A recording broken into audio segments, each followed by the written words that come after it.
ja me coneixeu tots, o sigui que no fa molt sobre el regidor de Medi Ambient, Pere Cano, i esta és la segona xerrada que he fet dins del cicle de conferències sobre medi ambient i energia. Esta segona conferència és molt interessant perquè no és després de discussió mediambiental, sinó primera la fa un ONG, que diu voluntàriament, que ara ho presentaran, i segona perquè afecta no únicament el tema del medi ambient, sinó afecta també el tema laboral i de les condicions humanes. És per això que, com havíem dit també, les xerrades que estem fent i l'activitat que estem fent són transversals, afecten a totes les condicions de les persones i a tots els aspectes de les regidories que funcionen en el poble. I ja deixo a Xesco que presente a l'associació. Hola, bona vesprada a totes i a tots. En primer lloc, agrair a Edu la seva participació a les ciències i haver representat l'ONG CETEN, que no sé si la coneixeu, però vaig llegir breument a què es dedica CETEN. CETEN és una organització no governamental pel desenvolupament on més de 130 socis i socis i 30 voluntaris, perquè voluntaris i voluntàries, treballen des de l'any 1993 per promoure un sistema econòmic i social mundial més just i solidari, mitjançant l'educació i la sensibilització de la societat valenciana, mostrant alternatives com el consum responsable i el comerç just. Bueno, pues, com ha dit Xesco, a CETEN som una ONG que treballem per a pal·liar les desigualtats nord-sud. Tots formem part d'aquest món, d'aquest planeta, i el que fem així repercuteix en el nord. Des d'un consum responsable, i ahí està la relació que té en tema medi, no? O sigui, el medi està format, tot el que vam fer, però també ho formem persones. Els sistemes i les dinàmiques a les que estem acostumbrats i que s'han imposat els diferents sistemes inviten a un consum excessiu, a un consum fabricat per persones, per homes, per dones i moltes vegades per xiquets i xiquetes en altres llocs del món. I per això des de setembre la nostra tasca és la sensibilització.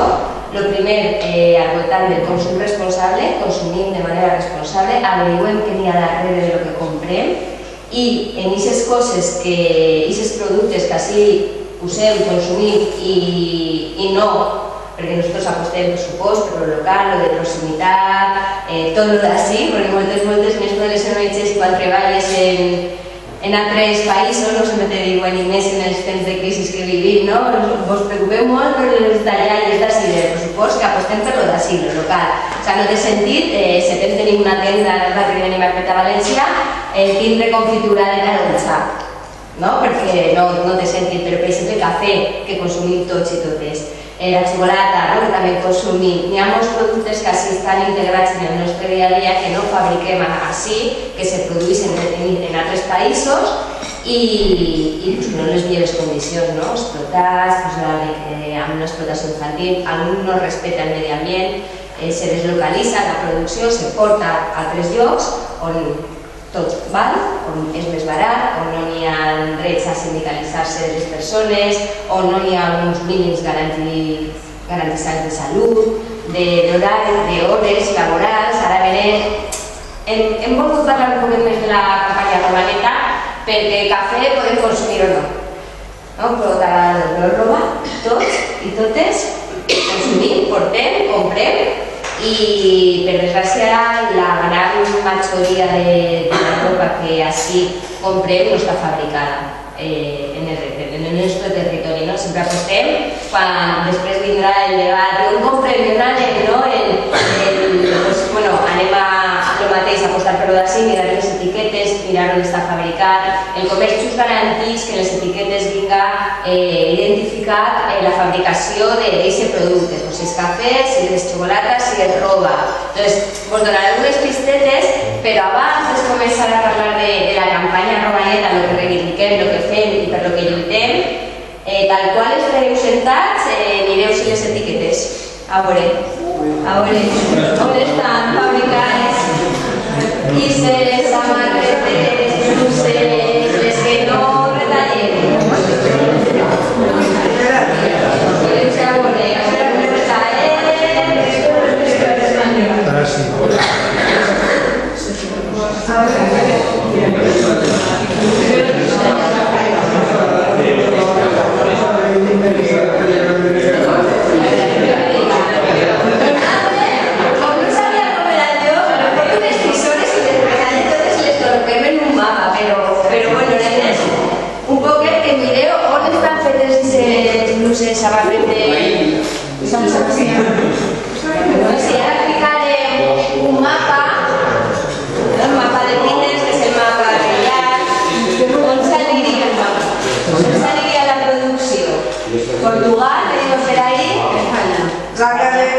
Bangladesh, India, China. Ahora, espera, sí que me digo yo. Yo me cambié los ulleres. Bangladesh también. Bangladesh, pero si Portugal casi por ahí en España que va a venir también, ¿no? Lo de ves, todo se va para callar. És el que us parlava d'aquesta deslocalització que s'està produint des de ja fa una vintena d'anys, perquè aquestes grans marques és molt més barat produir allí. Després veurem els sous que pot cobrar una persona que treballa a les fàbriques. Allí tot val, allí no hi ha una seguretat laboral, els sous estan al voltant d'uns 30-35 euros al mes, en jornades de 12-14 hores, on no n'hi ha, i acoplant-lo en les jornades que estem, respecte al medi, no n'hi ha unes medides de seguretat, dona igual, el que facem, anem a veure un vídeo molt xicotet. Dins de la campanya Robaneta hem començat des de l'any passat, des de finals de l'any passat, una nova línia que està dins de la roba, que són les sabates. Tenim ara un projecte europeu, estem treballant a nivell europeu, Cambia tus zapatos, que se diu, no? El canvies les teues sabates, ficant-nos en la pell de la gent i concretament aquesta campanya parla molt del medi ambient, per les cultureries, que moltes vegades també me diuen Portugal, Espanya, jo no sé si estàs segures d'on has comprat la roba, però moltes vegades el que fan, la trampa que fan aquestes grans marques és fan la majoria de la producció allí, porten així a acabar l'últim detaller, l'última butxaqueta, els botons i te col·loquen el made in Spain, perquè com que està finalitzat així.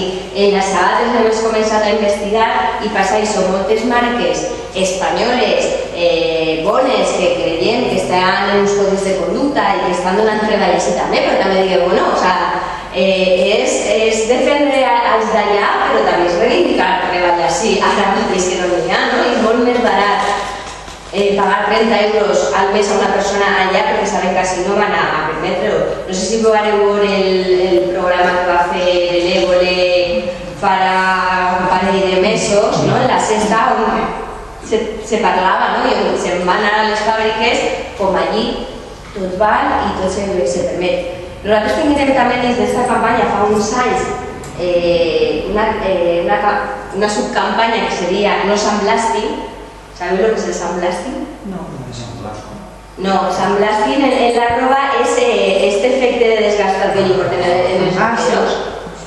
En una jornada de producción normal, el fer el desgastament, primer que este lavado a la piedra que nos venden es mentira, se fa en pistoles on les persones, evidentment, no porten ninguna medida de seguretat, on van desgastant els vaqueros.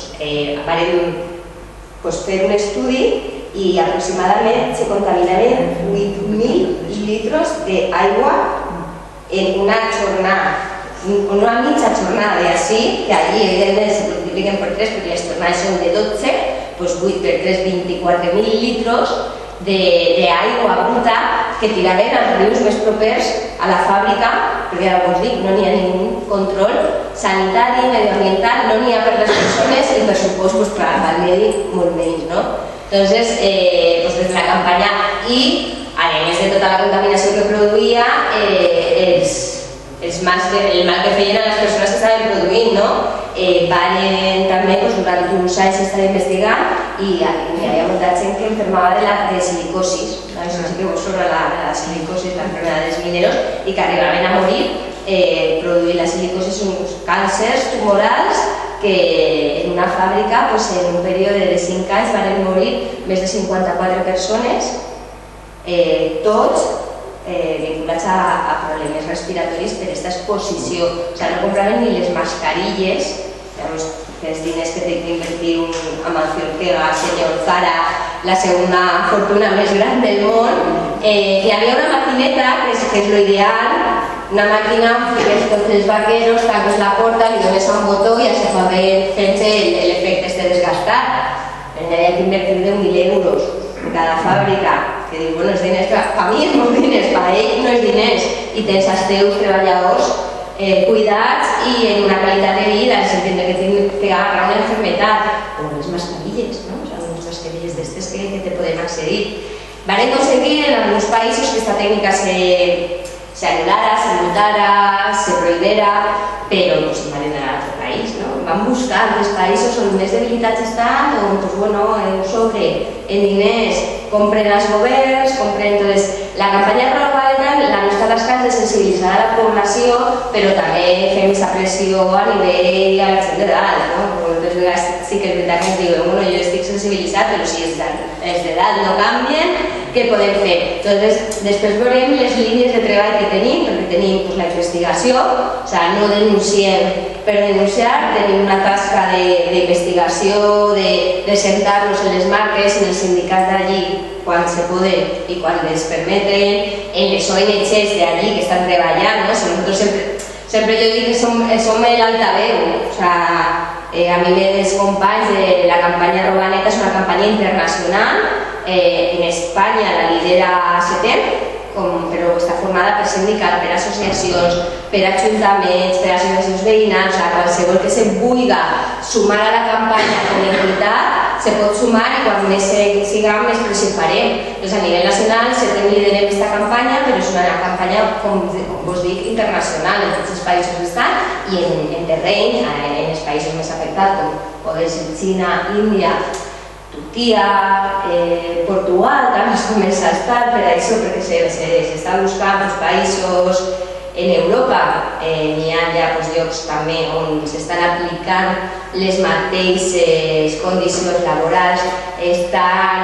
Per acabar en aquest Made in Spain, per exemple, nosaltres dins de la campanya i del projecte que vos dic de les sabates, anarem a Alacant, a València tenim que treballar la campanya perquè som una comunitat on se produís calçat i vam descobrir diverses fàbriques en persones d'estos països treballant en les mateixes condicions que allí, però així. Vam tindre un periodista infiltrat, un company que se va oferir a estar una temporadeta, anava per les nits, hi havia llum en les fàbriques, rebuscava entre, un poc a vegades d'intrépido i de Jordi Évole, però rebuscava entre els contenidors de lo que estaven treballant, que se veia quan cuidaven marques que denuncien, que després te diuen que no, que estan produint en Espanya, i diu sí, estàs produint així però en condicions d'allà.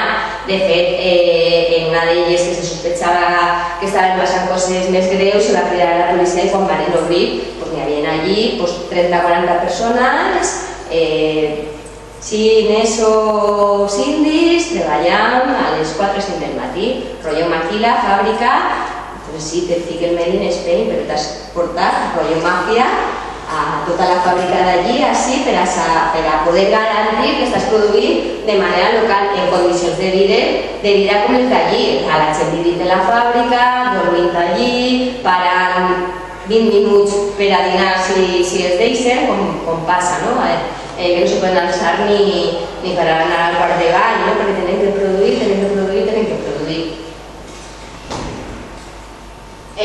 Bueno, doncs ja he anat avançant, ara per continuar en això, el que dia de...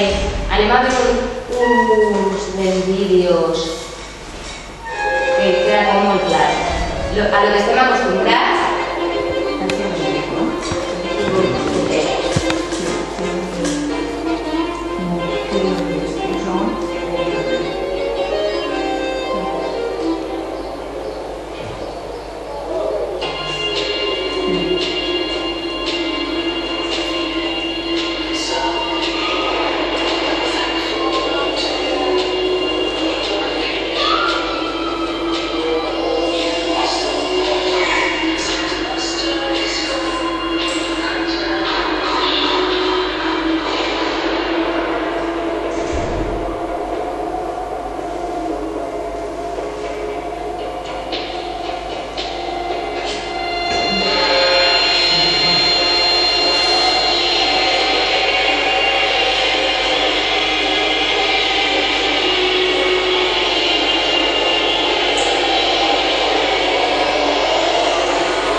Yo os voy a enseñar un vídeo de la campaña de Estudio Certeza, pero es lo que digo siempre, ¿no? Es un cordó de sabata, pero es estira del fil, la que n'hi ha darrere, ¿no? Si es comences a estirar y comences a descubrir, ahí sí enganches, ¿no?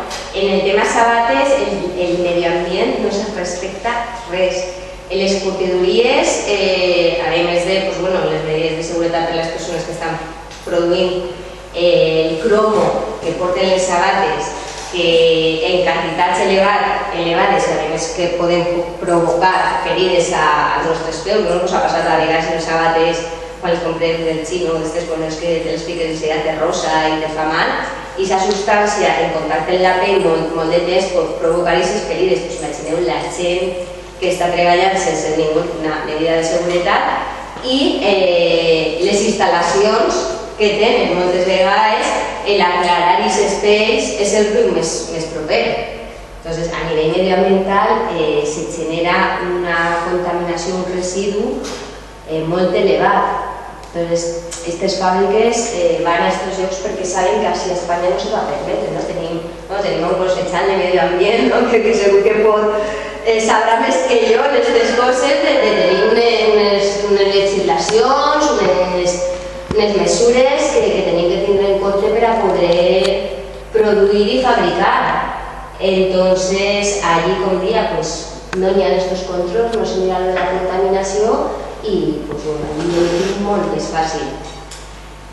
La campanya Nova Neta vam començar a treballar, com vos dia, perquè des de setem a nivell nacional, que són les que coordinem, i el treball i la tasca que estem fent des de fa ja més de 20 anys, que portem així lluitant, aclarir que setem, som totes les persones que formem voluntàries.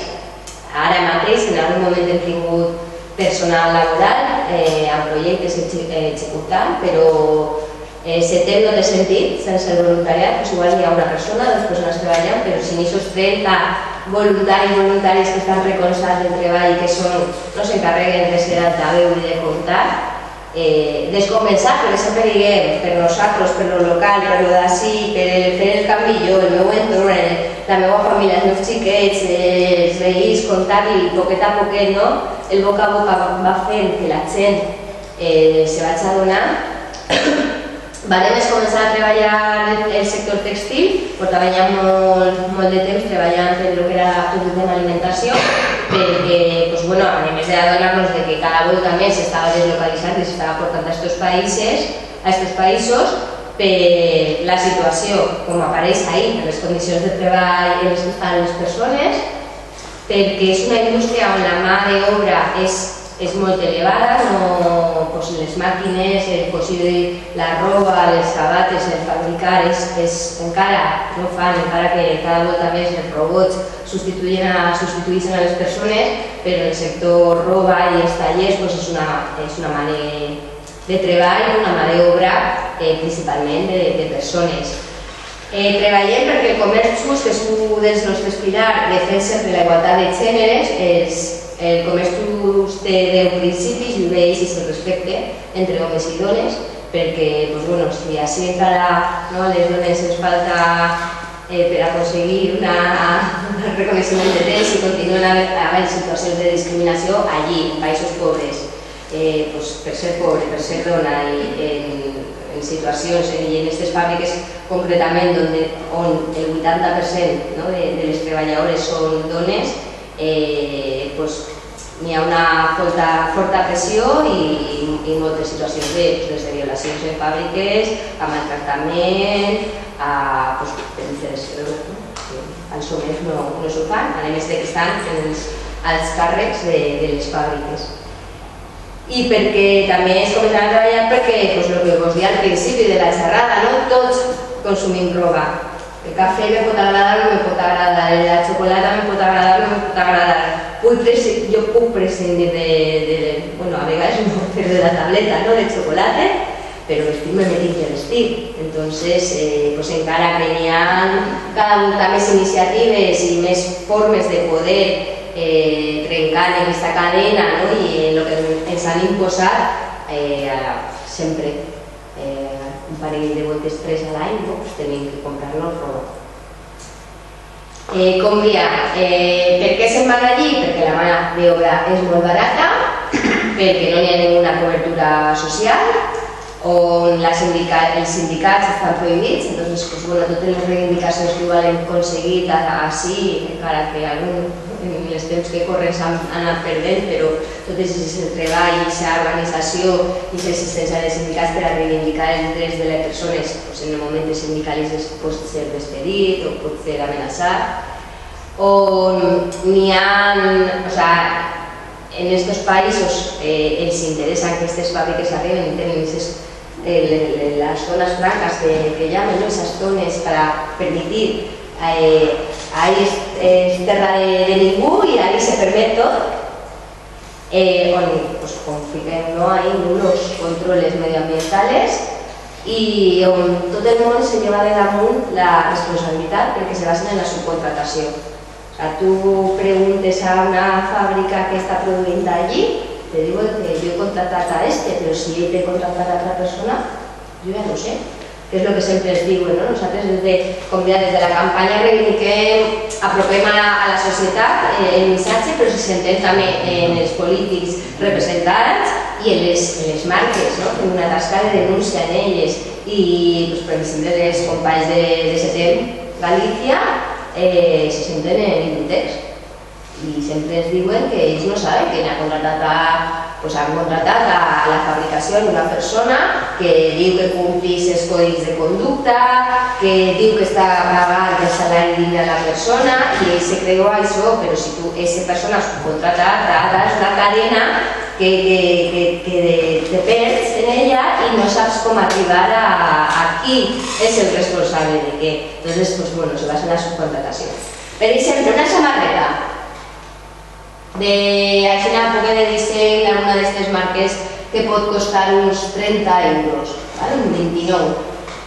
Ahí teniu desglosat el que s'emportaria cada responsable d'una secció en la cadena de producció. Com veu, el que menys se porta és el treballador que està a les 12-14 hores treballant produint aquesta samarreta. 18 cèntims dels 29. Se'n porta més fins el transportista.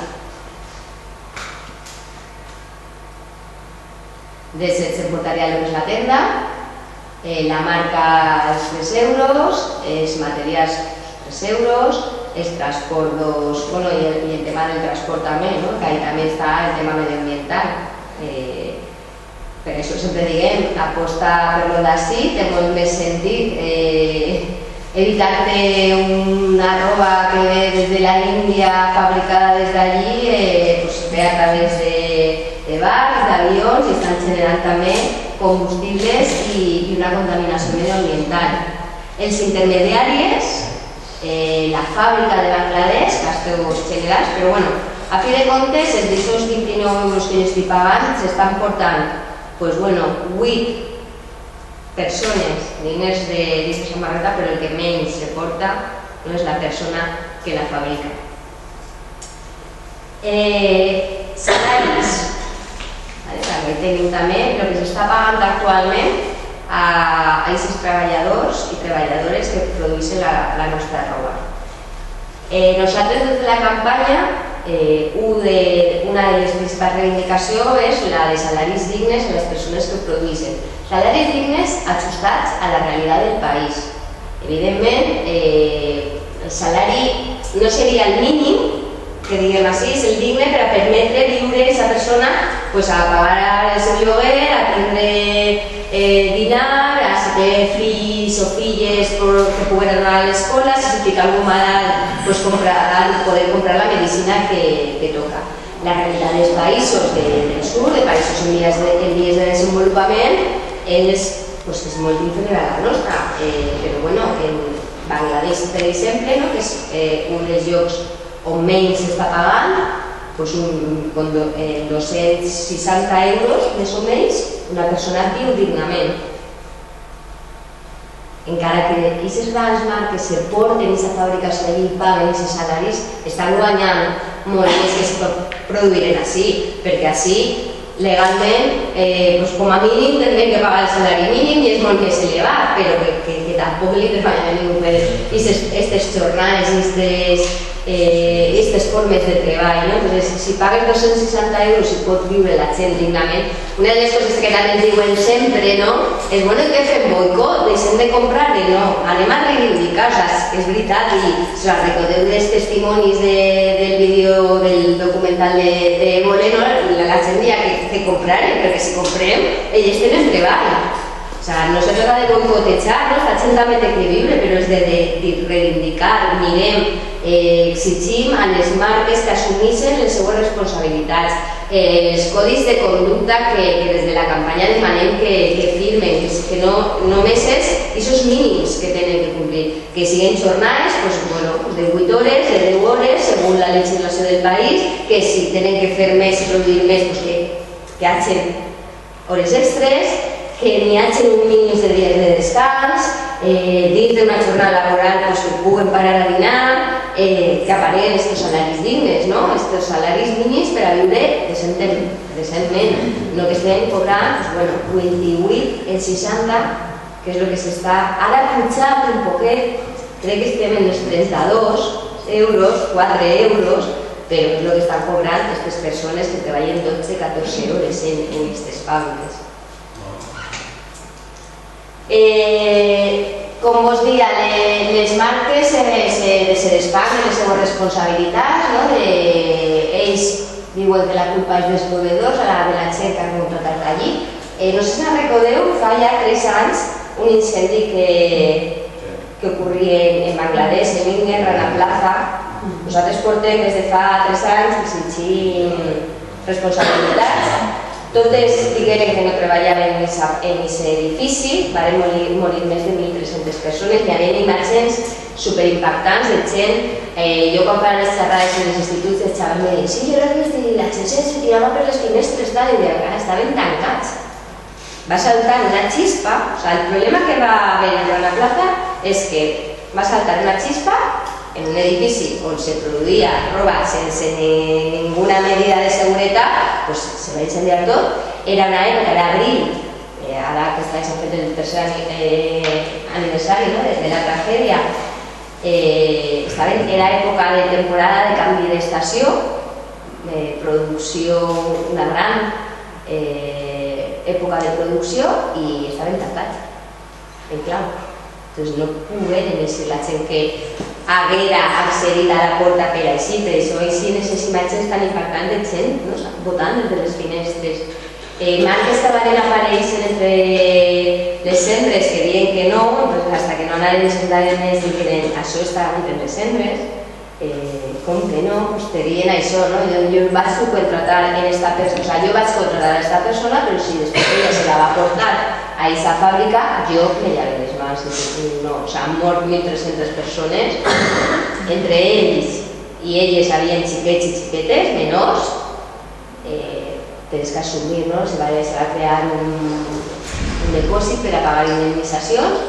Algunes marques, també és veritat, i ho pintem molt fos, però sí que és veritat i que des de la campanya i la pressió que s'ha fet, algunes assumeixen responsabilitats, algunes estan depositant, està costant, no les quantitats que corresponien i amb la pressió, però van depositant aquests diners per a pagar a les famílies de les persones que van morir o a les persones que han quedat en algun tipus de discapacitat i que no van a poder tornar a treballar, que li queda una pensió i una manera de subsistir.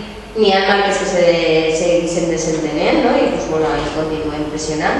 La campanya no van aconseguir dins de la pàgina web, després vos l'ensenyen, hi ha una pestanyeta que tenim que és el seguiment de les marques i de les empreses en les que estem treballant, pressionant i aquestes propostes que li fem de millora i aspectes que tenen que tindre en compte.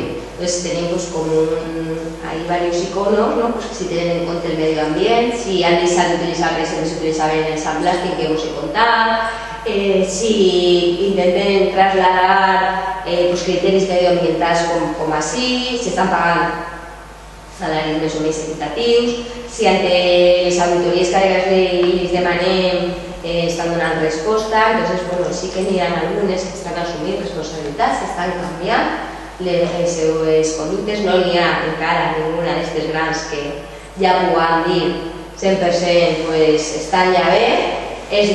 És més, ja cada volta marques que així consumint i que pensaven que, com vos dia de les sabates, no? De produït així, no? Pues bueno, sí que estan alargant, però després descobreixes que tenen una fàbrica clandestina com la tenen allí així i estan produint. Marques que pensaven que no i que després és que sí, no? Cada any no ens dona temps a investigar a totes, però sí, les marques que més consumim així, com pot ser Somans, Ilbof, Zara, H&M, Carrefour, tota la roba de Carrefour que se'n ve, està feta, apareixen les etiquetes en Rana Plaza, H&M, CIA, Desigual, apareix aquest any, també produint allí, una marca més moderneta, som el Adolfo Domínguez, totes aquestes marques pues, bueno, que així estan consumint. Com vos dia, és una producció on s'usa molt la mà d'obra, molt feminitzada, on se basa la subcontratació, la precarietat, totalment opac, tot, perquè ningú te dona informació, on moltes vegades al voltant d'aquests tallers també està la gent que fabrica les seues cases, no? I ahí sí que és la economia informal, i si les fàbriques estan mal, la gent que està en les cases i en què condicions. On totes les pràctiques de compra s'openen aquests codis de conducta que us dia, aquests mínims que demanem, com igual que un salari, que les jornades siguin medianament razonables, que no siguin vivint en les fàbriques o jornades, una media d'un dia normal són 14 hores de treball. I on, com vos dia abans, una indústria molt feminitzada on la dona, per fet de ser dona, doble discriminació, on els llocs de responsabilitat és que s'ocupen els homes. Ahí també exerceixen el seu poder contra ells. Les relacions més normals, el salari molt per debaix del mínim, les hores extres obligades, no pagades i no comptabilitzades, això, n'hi ha que produir canvi d'estació, primavera, treballeu, vos tanquem en la fàbrica i si passa alguna cosa, bueno. On les jornades, 12, 13, 14, on n'hi ha molta inseguretat a la salut de les persones, on un dia no se reconeixen els sindicatos i on la pressió és produir. Lo de les dones que us dia, el 90% són dones en les fàbriques, en les zones franques, en les maquiles, en aquesta producció més il·legal encara, on estan les dones treballant, és al voltant del 80%. A modo d'exemple, en Xina, si tens més de 25 anys ja no te contraten en una fàbrica perquè com pots ser mare i pots decidir ser mare, ja no tens dret a treballar perquè ja me causa més problema. Si tens un xiquet, una xiqueta, fins als 25 anys treballen, però clar, es coneixen 12-13 anys. Nosaltres quan parlem sempre d'aquest consum responsable que devem exercir i apostar per el comerç just, me diuen per què? Perquè són drets humans. Quan parlem de... Sí que és veritat que moltes vegades el concepte costa entendre un poc, comerç just, comercio, quan arribem, les ONGs estem acostumbrades a l'educació, a padrinar un niño, se té un poc peculiar, però jo, per exemple, jo vaig conèixer, jo formé part de CETEM fa 10 anys, vaig conèixer-les al voltant d'un curs, jo volia fer alguna cosa de viatjar al sud, de cooperació, vaig viatjar en CETEM. Per a mi va ser obrir els ulls i ficar cara a aquestes persones que produïen moltes de les coses que jo així consumís. I jo sempre ho dic, per a mi el comerç just té una cara. Té una cara i és drets humans, és dignitat, té cara de xiquets que estan anant a l'escola. Jo quan viatgé la primera volta a Equador, jo vaig treballar més en el nivell d'alimentació. A mi, jo soc educadora social, educadora infantil, Jo portava fatal lo de veure els xiquets treballant en els camps de cafè, en els camps de xocolata, en la panela, les sucreres, no sé si sabeu el que és la panela, és el primer que abans de fer el sucre de la canya, en els camps tallant les canyes, i jo preguntava si els xiquets no anaven a l'escola i és que no entraven, era necessari per a la família, per a dinar, per a pagar el lloguer, per a pagar el metge. Són països on no hi ha una seguretat social. A mi em va impactar molt la primera volta que vaig entrar a un hospital. L'ONG que treballem allí treballa molt en l'àmbit sanitari i vaig entendre jo amb els xiquets es veia molts ferits, en moltes ferides que si això en un punt s'ha reactivat, com poden tenir aquestes ferides? Un punt valia $1. Vaig entrar a l'hospital en un cartell, un punt o $1. I tu dius, però si hi ha gent que viu amb menys d'$1 al dia, com se va permetre? Pues jo vaig entendre, els xiquets estos que portaven les ferides encangrenades, infectats i tal, que així, un xiquet se cau, se fa una bretxeta, te'n vas a l'ambulatori, pum, le fiquen el puntet i ja està. Entonces, per mi va ser molt impactant i al tornar també la reflexió que vaig fer. Tot és consum. Consumim des que s'alcem fins que s'enxitem.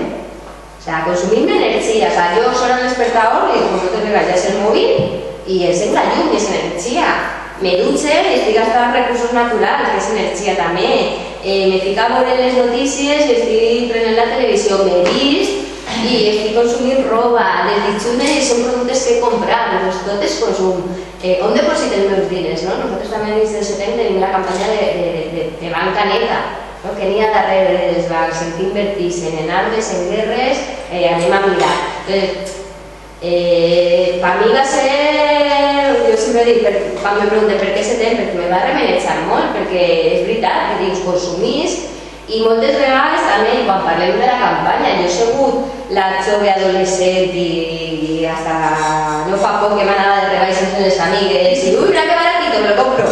Que després ni me ho ficava i a millor era això sí, tirar i tirar mai. Però jo he passat a la meva anècdota en l'etiqueta i pensé, si no ho necessitava, això és el que diguem, consum responsable, si no necessitava aquesta prenda, per què me la vaig comprar? Molt barateta, a costa de què? O sea, entonces es dir, nosaltres lo que intentem acostar a la gent és el consumir responsablement, i igual el que me ha costat per lo d'ací que tenim, i més a la comunitat valenciana i a València i nosaltres que som poble de l'Horta i tenim molta riquesa, però que n'hi ha molts productes que així no consumim, que venen d'altres llocs, doncs mirem en què condicions estem fetes, i apostem per els comerços perquè garantís aquesta dignitat de persones. Té un valor añadir que a mi sempre m'agrada recolzar i recalcar. Sempre se diu que el comerç just és més car. Jo quan me comenten dic, bueno, pues és més car, pues si això per a mi és educació, és dignitat, no és veritat que el comerç just sigui més car. Si mirem la qualitat, perquè són productes d'una alta qualitat, i a més, en una compra de comerç just tu estàs contribuint a un projecte, perquè un dels pilars és que les cooperatives que produeixen, perquè totes estan organitzats en el model cooperatiu, una part d'aquestes vendes la destinen al bé comunitari, que això així no entra en el concepte nostre, de fet no ho entenen d'altra manera. Un tant per cent de la teva compra va anar destinat a el que ells decidissin, perquè són els que viuen allí i coneixen la seva realitat. Un pou, una escola, un hospital o en l'escoleta infantil habilitar de mantes als xiquets, perquè moltes voltes les cooperatives són xicotetes i el que poden aportar no és massa. Però sempre tenim clar que una compra de comerç just és apostar i recolzar a una comunitat productora i que ells estan invertint en que les coses vagin un poc millor. Entonces, esos cèntims de més que a voltes a mi no me suposen tant. L'altre dia parlava amb una companya i amiga d'altra organització i me deia que una amiga seva havia mirat en el treball de les màquines de cafè.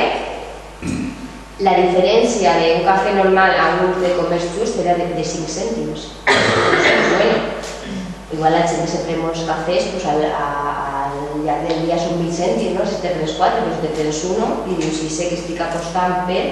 Nosaltres també des de l'ONG i des del grup al que pertanyem a la coordinadora de l'ONG treballem la compra pública ètica també, aprofitant que estàs així.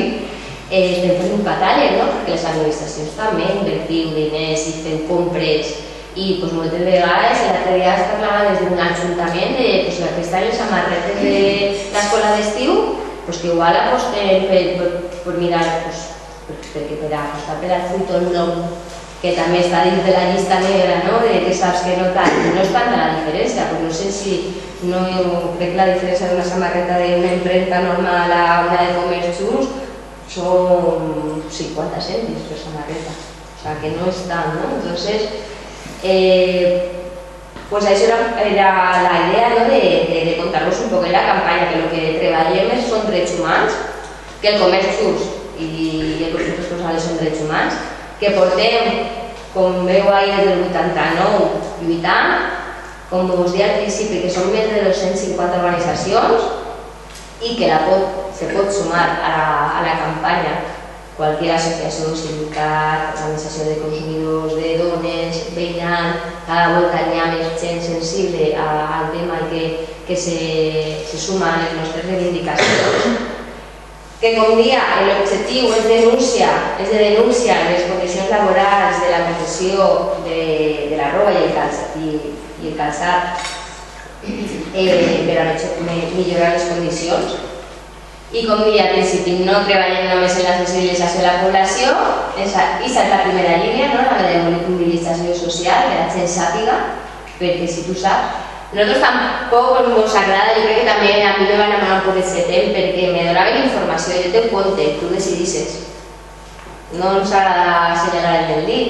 És veritat que moltes vegades la gent diu és que jo me recordaré sempre i ho fico moltes voltes d'exemple, fa 5 anys se va casar el meu germà i el meu cosí va vindre i que me vas a matar, me compré la camisa Zara. Però en aquell moment el meu cosí estava en l'atur, no tenia ingressos, no usa camisa normalment, la camisa se l'anava a ficar per la boda i se l'anava a deixar en l'armari possiblement hasta a 3-4 anys que se casaran a mi 4 familiaris usant la camisa. I jo vaig dir, bueno, te compres una camisa. Nosaltres tenim gent de l'organització que per el seu treball té que anar de tratge i és veritat que en el sector textil és molt difícil trobar que siga roba neta, com s'agrada dir, perquè cada volta més està localitzat. Per això nosaltres sempre quan ens preguntem què fer, bueno, el primer consumir responsablement. El següent, mira les etiquetes, averigua on està fet. Així, si és un made in Spain, un dia a la senyora que t'assegures que no ho compres, pues a veure, les coses estan fotudes també, però garanteix, per exemple, que no n'hi ha xiquets. Que el teu vestit, segur que un xiquet i una xiqueta no ho ha fet. Que la persona que ho ha fet arriba al cap de setmana i té el seu descans. Que té un pare per a dinar, que igual no té el millor salari del món, perquè els salaris estan molt ajustats ara mateix i tots estem vivint l'època de crisi, però sabem que n'hi ha uns mínims garantitzats. Així. Iniciatives estan sorgint, bancs tendes de segona mà, trueques, reciclatge, n'hi ha gent fent coses molt xules, moltes vegades se cansen. Coses que tenim noves, que ja parece que ha passat de moda, les modes que ens imposen i ja m'he cansat d'ella i es retire.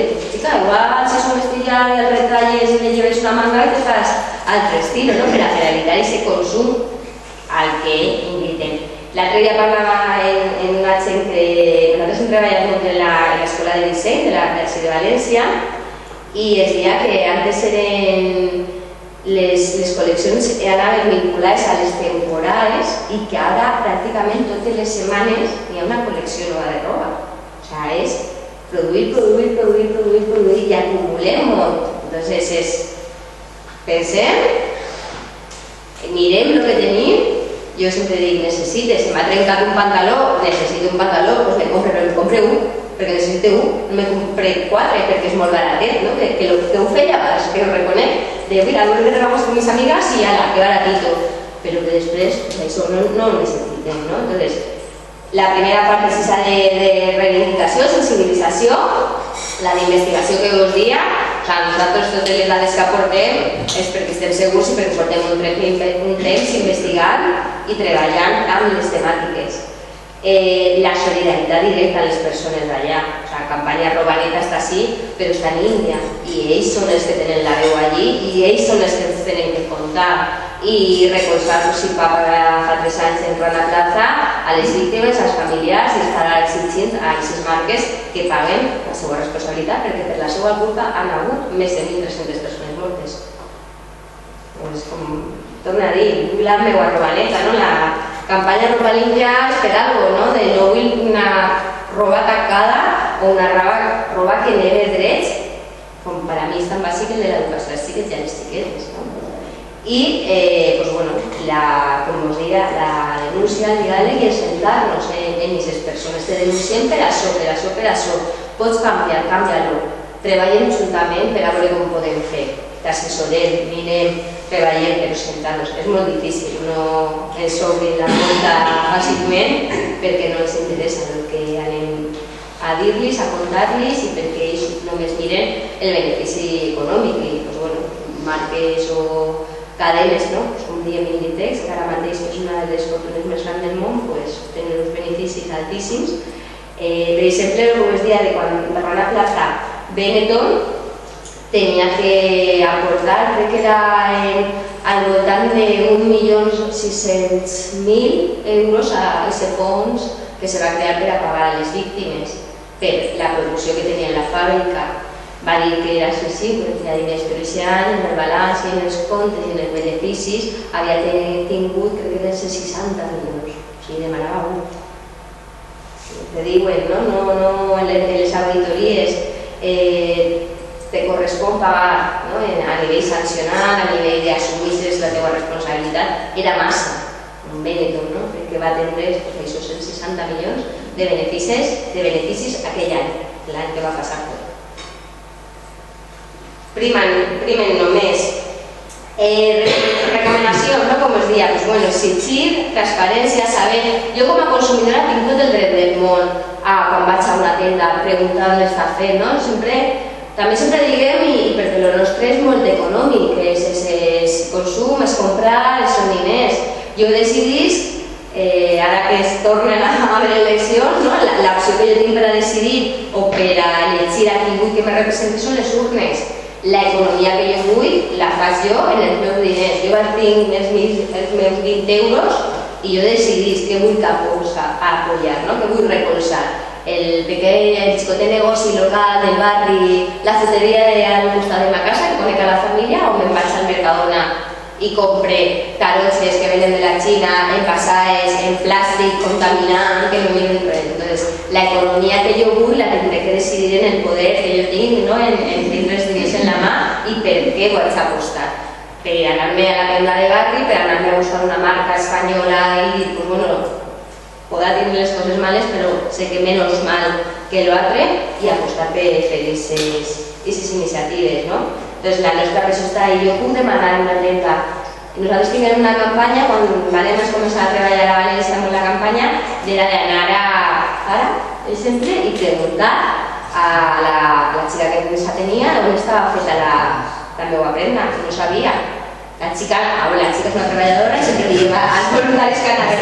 No la direm, perquè sí que és veritat que normalment era la gent que viatja i quan viatges i tornes molt rebolicat i queriendo quemar algo, perquè ja fiques cara a la gent, perquè ja has estat en aquests xiquets i aquestes xiquetes a les que no poden anar a l'escola o en aquestes comunitats que te diuen que arriba Coca-Cola i va arrasar en tot i se van quedar sense el seu pulmó.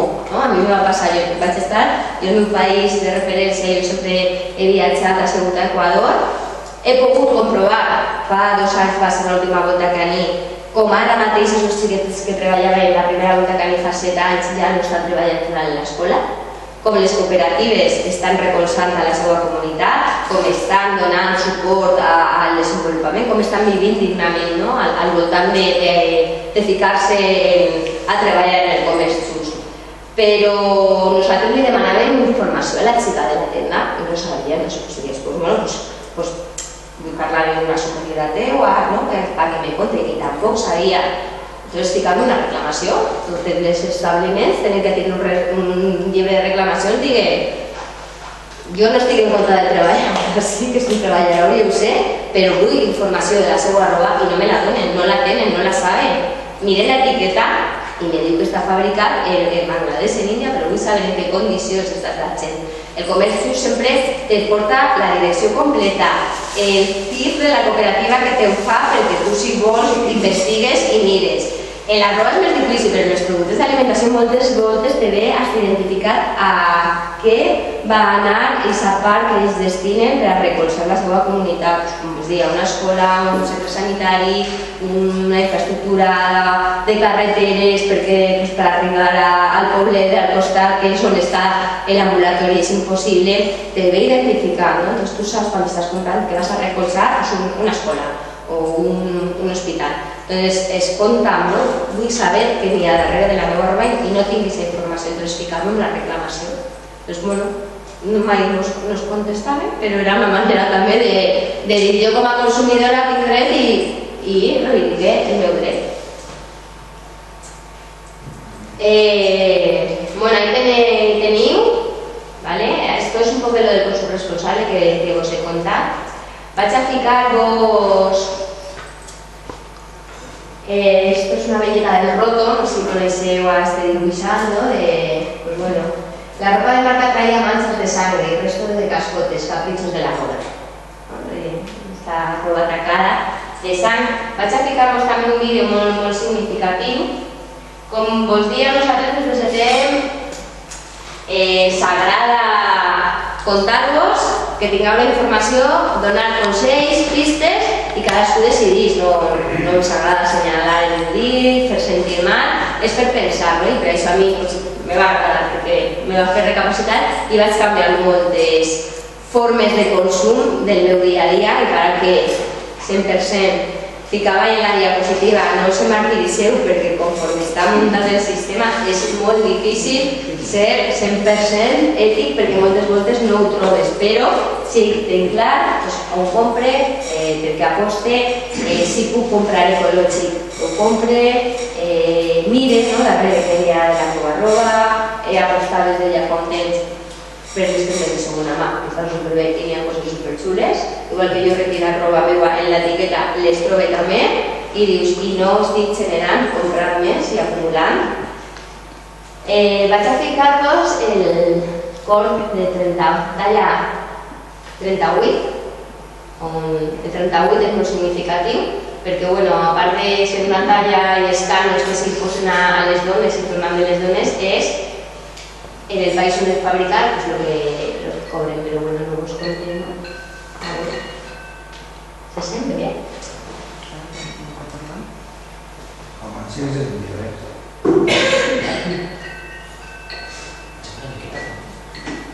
No és fàcil.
Pues això, no? Que fa mal allí i ens fa mal a nosaltres també així, no? Està molt ben pensat el món de la moda i d'invitar i animar a comprar, a consumir, a que nosaltres entrem per aquests cànons a costa de persones, de dones principalment, de xiquets, de xiquetes i de vulneració de drets. Entonces, de drets y de no respecte al medi entès con persones y planeta, ¿no? Tot lo que busquen aquestes fàbriques quan se'n van a estos llocs a produir. Entonces, no sé si voleu alguna pregunta, que vos conteu més, us ensenyarà web de la campanya per a que mireu, dir-me, us ensenyem? Bé, te voy a hacer una pregunta. ¿No hay ninguna web o algún lloc que es puguin consultar? Sí, nosaltres al setembre vam fer l'últim projecte que se va executar, era un projecte molt xulo, yo le diría intertejiendo, pero era tejiendo alternativas dignas entre generaciones, on jóvenes y grans, lo que parlaven, no? Del reciclatge de roba, la gent gran té molt, no? I molta experiència, ja de moltes heu treballat en costura, ensenyaven als joves, els joves en aquestes idees més modernes creaven conjuntament i una de les parts del projecte va ser investigar que teníem a València, no? Com a alternatives de consum responsable i allí en van fer com 3 agrupacions, està a la web de setembre. Pues ensenye. La idea és anar ampliant, però aquell projecte sí que va tindre personal tècnic, quan va acabar pues se va acabar, entonces depenem de voluntariat per a fer tot el treball que fem i tota iniciativa que sapigueu nos la podeu fer arribar. Nosaltres tenim com uns criteris, uns puntets que valorem, si veiem que l'establishment, la tienda complís, agreguem a aquesta pàgina. Teníem comerços, tendes de segona mà, el Me lo he hecho yo, iniciatives de tallers i artesanes que estan fent roba. És un blog on també anem colgant notícies d'interès.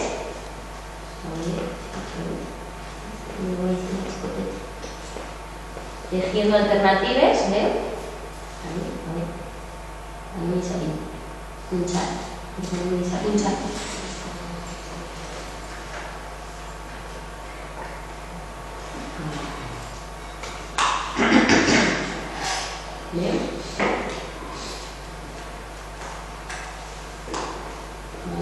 Així està un poquet contat el projecte. Nosaltres repliquem projectes en municipis i en iniciatives que nos demanen. Aquest projecte estava subvencionat per la Generalitat Valenciana, entonces van a hacer un montón de cosas. Pero en alternatives me lo he hecho yo.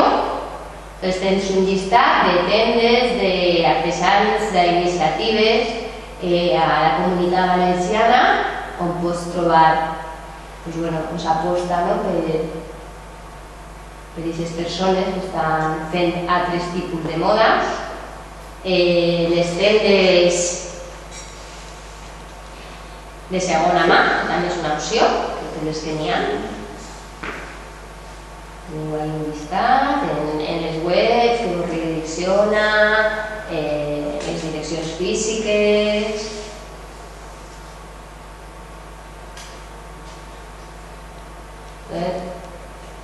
Hecho aquí, en Made in Spain, que parlaven, no? Són fabriquetes també que heu vist, que tenen uns codis de conducta,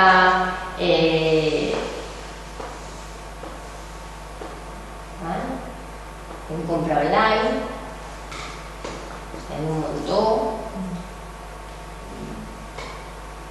Este és molt interessant, la de Mercallins, és una tenda que fabrica vaqueros a Albacete, a la Costa on tenen molt en compte el tema medioambiental, on produeixen tota la producció la fan en plaques solars, a pesar d'estar tan penalitzat com està, on tot el que us parlava de Sant Nàstic, el desgastament, ho fan en màquines láser, i tenen aquestes màquines. És una empresa familiar xicoteta, mitjana, on tenen uns còdics de conciliació familiar dels seus treballadors. Intentaven un poc, quan identificaven aquests tipus d'iniciatives, pues, tindréis aquestes coses que estem demanant allà que també les tenen en compte així. Sí que és veritat que, com vos dic, allí està molt més vulnerat i s'ha de costar, però bueno, així que igual els que tinguen en compte la conciliació familiar en els seus treballadors i que no tinguen un problema. Entonces, és molt interessant esta fàbrica. Entonces, teniu ahí les iniciatives, me hecho aquí, i després estan les de comerços, no? Que, bueno, que és produït allí perquè no tot el que està produït en aquests països comerç justo i matèries ecològiques. Hi ha també cooperatives que estem treballant, de fet nosaltres treballem amb Índia, amb Xina, amb Bangladesh en cooperatives de comerç just, on sabem que les seues treballadores estan, doncs n'hi ha projectes molt xulos, la Handicap Creative, que és una cooperativa de dones de la Índia que han sofrit en aquestes fàbriques, que han sofrit maltractament, si han tingut problemes en les castes que n'hi ha allí, se'ls dona una vivenda, una formació, un lloguer, un treball, se'ls fa un itinerari personal per a la seva reinserció, on les que tenen xiquetes se paga d'esta roba que fan i venen així l'escolarització dels xiquets i de les xiquetes, que en els països també hi ha coses bones, entonces el comerç just garantís la dignitat d'aquestes persones i les matèries ecològiques. Entonces, bueno, teniu ahí les direccions, les webs, les tejiendo alternativas, i després, des de lo que vos dia, la web de la campanya nostra, ropalimpia.org,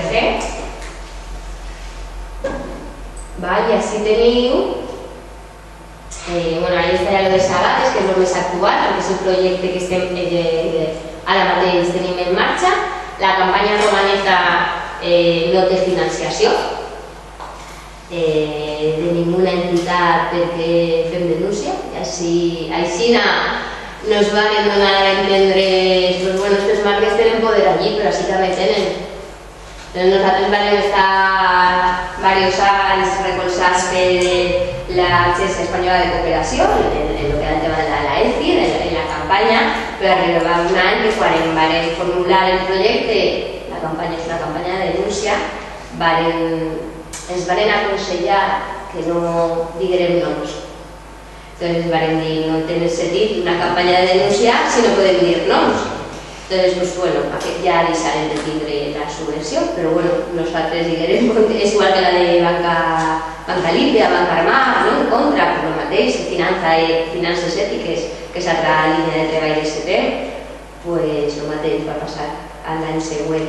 No podeu dir nombres de bancos, i tu dius, però si estic denunciant als bancs que inverteixen en armes, que aposten per respectar, com no vaig a dir-los. Entonces, són campanyes que no reben ningún tipus de subvenció ni recolzament més que dels voluntaris i les voluntàries que volem estar ahí. Entonces, lo que és Sabates, com és una nova línia, suposo que arriba al moment, si també ens comencem en la denúncia, també deixarem, és un projecte europeu, s'està